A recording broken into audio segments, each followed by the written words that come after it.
4월 5일 수요일 크게 놀라워하더라는 제목으로 마태복음 27장 11에서 26절의 말씀입니다.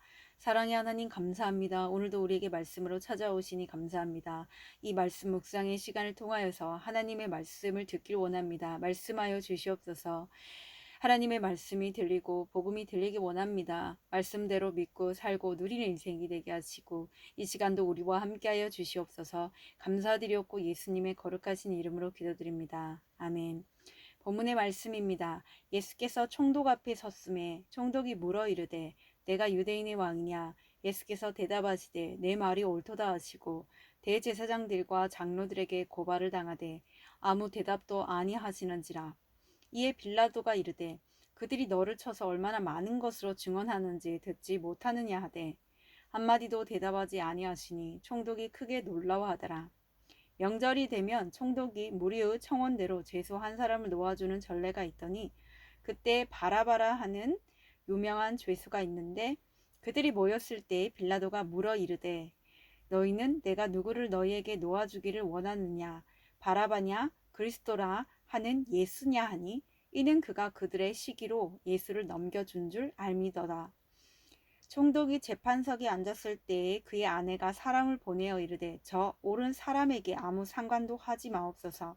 오늘 꿈에 내가 그 사람으로 인하여 애를 많이 태웠나이다 하더라.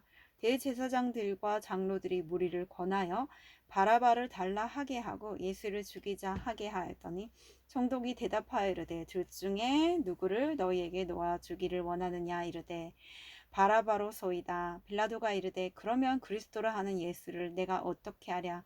그들이 다 이르되 십자가에 못 박혀야 하겠나이다. 빌라도가 이르되 어찌미냐 무슨 악한 일을 하였느냐. 그들이 더욱 소리질러 이르되 십자가에 못 박혀야 하겠나이다 하는지라.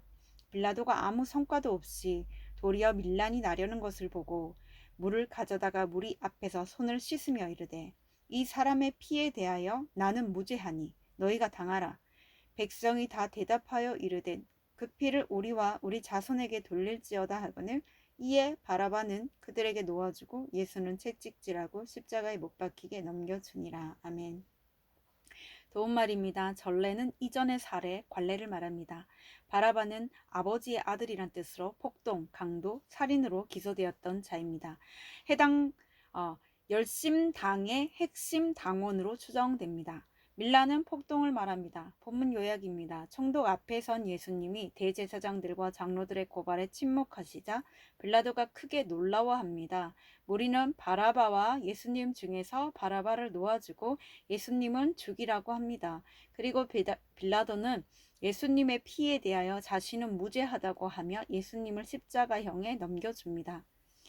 오늘의 중보기도입니다. 선교사들이 말씀대로 십자가를 짐으로써 열방이 크게 놀라워하여 주께 돌아오게 하옵소서. 아멘. 본문의 설입니다. 첫 번째 대답할 때와 침묵할 때 11에서 14절의 내용입니다. 내가 유대인의 왕이냐는 총독의 질문에 주님이 내 말이 옳도다고 대답하십니다. 유대인의 왕을 정치적 의미로 이해한 로마 총독에게 주님의 대답은 로마에 대한 반역으로 여겨질 수 있었습니다. 이와 달리 유대 지도자들의 고발 앞에서는 주님이 침묵하시자 총독은 크게 놀라워합니다. 내가 아버지의 뜻대로 십자가를 지기로 하면 대답할 때와 침묵할 때를 분별하게 됩니다. 어떤 거짓 고발에도 구원을 위하여 잠잠히 있을 때 세상은 크게 놀라워합니다. 적용 질문입니다. 대답할 때와 침묵할 때를 분별하고 있습니까? 그렇지 않다면 그 이유는 무엇입니까? 구원을 위하여 상대의 고발에 잠잠히 있어야 할 것은 무엇입니까? 두 번째, 바라바와 예수 15에서 23절의 내용입니다. 유대 지도자들이 예수님을 시기하여 넘겨준 것을 간파한 빌라도는 죄수를 놓아주는 전례에 따라 예수님을 놓아주려고 합니다. 그래서 그는 무리에게 바라바와 예수님 중에 한 사람을 선택하게 합니다. 바라바는 로마의 압제의 폭력으로 맞서 이스라엘의 해방을 가져다 주려 한 반면 예수님은 백성을 구원하고자 십자가를 지기로 하십니다. 우리는 날마다 이 둘 중 하나를 선택해야 합니다. 세상에서 유명한 바라바가 아니라 고난받는 예수님을 선택할 때 세상은 크게 놀라워합니다. 적용 질문입니다. 나의 시기 때문에 누군가를 고발하고 넘겨주며 선동하고 있지는 않습니까? 내 앞에 놓인 두 선택지 바라바와 예수님은 무엇입니까? 둘 중 무엇을 선택하겠습니까? 세 번째, 빌라도의 회피와 결정. 24에서 26절의 내용입니다. 밀란이 날 것을 두려워한 빌라도는 무리 앞에서 물로 자기 손을 씻으며 자신이 예수님의 피에 대해 무죄하다고 선포합니다. 하지만 빌라도는 예수님의 죽음에 대한 최종 결정권자였기 때문에 그의 죄는 성경과 사도신경에 영원히 기록되었습니다. 책임을 남에게 돌리고 내 손을 물로 씻는다고 무죄하게 되지 않습니다. 회피가 아닌 회개로 우리 가족에게 있는 죄를 예수 믿는 내가 끌어안을 때 주의 보혈이 내 죄를 씻고 우리 자손이 노임을 받게 됩니다. 적용 질문입니다. 다수결에 따른다는 명목으로 내 책임을 회피하고 있진 않습니까? 예수를 몰라 저주 가운데 있는 가족을 위해 내가 대신해야 할 회개와 적용은 무엇입니까? 오늘 기도하기는 주님과 함께 십자가를 지기로 결단하고 말할 때와 침묵할 때를 분별하여 믿음의 대답을 하게 하옵소서.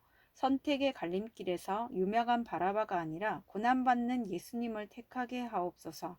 다수의 횡포를 뛰어넘는 믿음을 주시고 내 죄를 회개함으로 가정과 공동체를 책임지게 하옵소서. 아멘. 묵상 간증입니다. 결혼으로 도망친 빌라도란 제목으로 송강목님의 말씀 적용글입니다. 작년에 저는 오랜만에 형님을 만나 함께 점심을 먹었습니다. 그런데 시간이 흐를수록 형님과 대화하기가 힘들어졌습니다. 형님이 자기 생각과 다른 의견에는 감정적으로 흥분하면서 저를 지적하고 강압적으로 설득하려고 했기 때문입니다. 그렇게 자리가 불편해진 저는 밥만 먹고 형님과 얼른 헤어졌습니다. 곰곰이 생각해보니 형의 성격은 아버지와 똑 닮아 있었습니다. 아버지는 늘 자녀들의 행동이 틀렸다며 지적하고 가르치려고만 하셨습니다. 그래서 저는 어릴 때부터 가족으로부터 탈출하고 싶었고 결혼하면서 부모 형제와 정서적으로 단절한 채 살았습니다. 그렇게 사는 것이 독립적인 삶이라고 생각했습니다. 결혼한 후에는 이제 원가족에서 경험하던 갈등이 없겠지라고 생각했는데 이번엔 아내와 대화하기가 힘들었습니다. 사소한 일로 이야기하다가 큰 다툼으로 이어지곤 했습니다. 우리 부부의 힘으론 도저히 문제를 해결할 수 없어서 교회 소그룹 모임에 참석해 이런 고충을 나눴습니다. 그러면서 저는 저 자신을 객관적으로 보게 되었는데 부모님과 형제들이 가진 사고방식을 저도 똑같이 가지고 있음을 깨달았습니다. 지금까지 저는 아내에게만 문제가 있다 생각하고 아내가 변하기를 기대했는데 사실은 저에게 문제가 있었던 것입니다. 감사하게도 저는 예수님을 만나고 문제를 조금씩 해결해 가고 있습니다. 하지만 예수님을 모르는 부모님과 형제들은 아직도 옳고 그름의 가치관 속에서 힘든 시간을 보내고 있습니다. 저는 교회에서 양육을 받으면서 먼저 예수님을 믿은 사람으로서 원 가족에게 구원의 말씀을 전해야 하는 사명이 있음을 알게 되었습니다. 제가 결혼을 통해서 부모 형제들로부터 도망친 것은 예수님을 십자가에 못 박은 대제사장들과 장로들, 책임을 회피한 총독 빌라도의 행동과 다를 바 없었습니다. 이제는 무책임하게 도망치지 않고 부모님과 형제들에게 주의 말씀을 전하는 구원의 통로가 되겠습니다. 이분에 적용하기는 부모님과 형제들을 예배와 말씀의 자리로 계속 인도하겠습니다. 아버지의 말씀을 실은 내색하지 않고 끝까지 듣겠습니다. 입니다.